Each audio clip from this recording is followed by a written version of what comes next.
Hey, it's KB here with Comics Beat, and I am here with the Beat, sorry.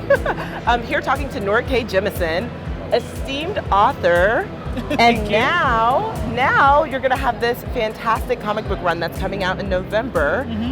We are so excited. So first, I just have to say, like, when I was learning more about your work and reading some of your work, I thought, oh my gosh, I cannot believe that I'm going to meet someone who's won the Hugo Award 3 times. So I was like, wow, and to be a Black woman, like, I mean, it's just so awesome to see. So shout out to you for that. I love that. Thank you. So tell us everything about Far Sector. Oh God, everything? Everything. I love can't tell you spoilers everything. also. There's 12 scripts worth of stuff here. Well, let's see. Do you want to know what it's about? Yes, or? let's tell everyone from top to bottom what the premise is. All right. And tell us about your strongest female characters in it as well. Okay. So Far Sector is a Green Lantern book, and it is centered on a Green Lantern named Jo. Her whole name is Sojourner Mullein, and she goes by Jo. She's from Earth. She's from New York. She's from Brooklyn. Yeah. Gee, I wonder where I got that idea. So she is the latest of the human Green Lanterns, and she's not going to be working with the other Lanterns in a typical way. She is actually working in, most of the Lanterns work within the 3,600 sectors put together by this alien race called the Guardians. Jo is beyond that. She's working on the other side of the universe, far outside of the sector system. Too far away to be able to get any help from, I'm sorry, I'm distracted by the turtle with components on its back. My apologies. The wonderful things that you see here at New York Comic Con, for sure. So sorry. Let's try that one again. That's okay. So she's too far away from the other. She's too far away from the other Guardians and from the other Lanterns to really get any help. So in some ways, she's kind of like a sheriff on the frontier. However, she's working in an incredibly high-tech society called the City Enduring. The City Enduring is a society of 20 billion people that is living on a Dyson swarm around a sun. Are you familiar with the term? Yep. Okay. Around a sun and on the other side of the galaxy, and they have the technology to do all of this stuff. They also, because they've had some problems in the past, there are 3 species trying to live together, but they've not done the best job of that at varying points in time, including, for example, the time that they set their planets on fire, which is why they live on a Dyson swarm now. So they've decided that the problem is emotion, and so they've outlawed emotion.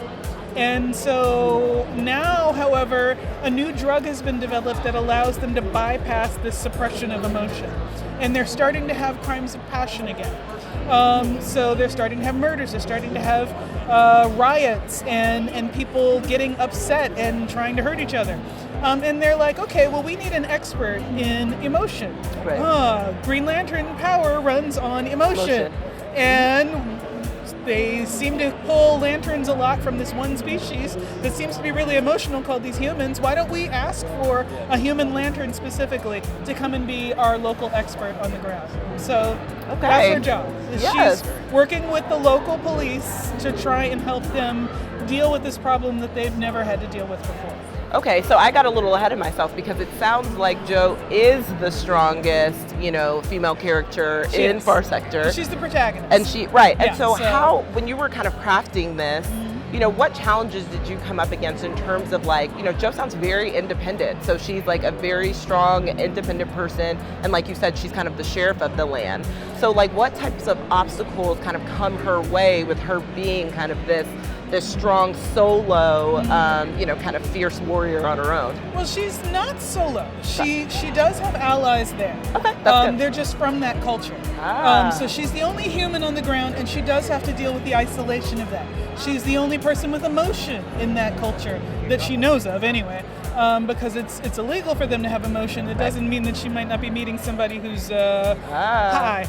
And so basically that's what she's having to try and deal with is making friends who don't understand her feelings, literally. Making friends who may understand her feelings, but they got to be on the down low about it. Right. You know, so she's got people who are in her corner. She's got people who are maybe secretly not in her corner, and she has to figure out what's actually going on. So really, it's about her forging relationships and alliances, and sometimes having to realize that those alliances are not trustworthy. Okay. So the usual kinds of things that any person has to deal with, but in space. Right. And so were you a Green Lantern fan growing up? Was, this kind of the comic that you looked to, like maybe Jon Stewart's Green Lantern, or like how did you really get involved, and why did you decide to go the route of making Joe a Green Lantern? I was never a Green Lantern fan. Okay. So when I did pay attention to the Green Lanterns, I watched the Justice League cartoon, which had Jon Stewart, and that was the only Green Lantern that I knew. So not even Hal. Yeah, so when I started, when I got, I kind of knew what they were. I think I knew that there was a movie, that was kind of it. But then when I started trying to learn more about the Lanterns in order to make sure that I could integrate everybody with the continuity, I was just like, well, who's this white dude that they keep showing? And, why are there so many white dudes? What happened to Jon Stewart? And then I started to understand, oh, wait, I've been seeing something completely different from what apparently is the main line. And then once I kind of learned more about them, I liked them more. I just hadn't paid attention to them before, but once I, kind of really started to get to know the Lanterns, I actually love Guy Gardner. He's my favorite. And, so that was really what I needed to do, was familiarize myself with it. And so how did you make the transition from these kind of robust sci-fi novels to the comic space? Well, it's a sci-fi comic story, right. So it's not that much of a transition. What I needed to do was make sure that I understood what had gone before, that I understood not just what was new what was the background of the city enduring, but also what was the background of the Lanterns. What stories had been explored before, what aspects of those stories hadn't been fully explored, what aspects of those stories would change given that the Lantern we're dealing with now is a black woman who used to be NYPD, who has seen Black Lives Matter marches, who lived through the Eric Garner affair in New York as a cop, and was kind of trying to wrestle through all of that stuff. So this is what I wanted to process. She's very aware, for example, of the fact that she is the first of her kind that is in this space. The first of many kinds, but, first human and so forth. So she's constantly, concerned with her appearance, for example. Her eyebrow game is always on point. Her hair is always together.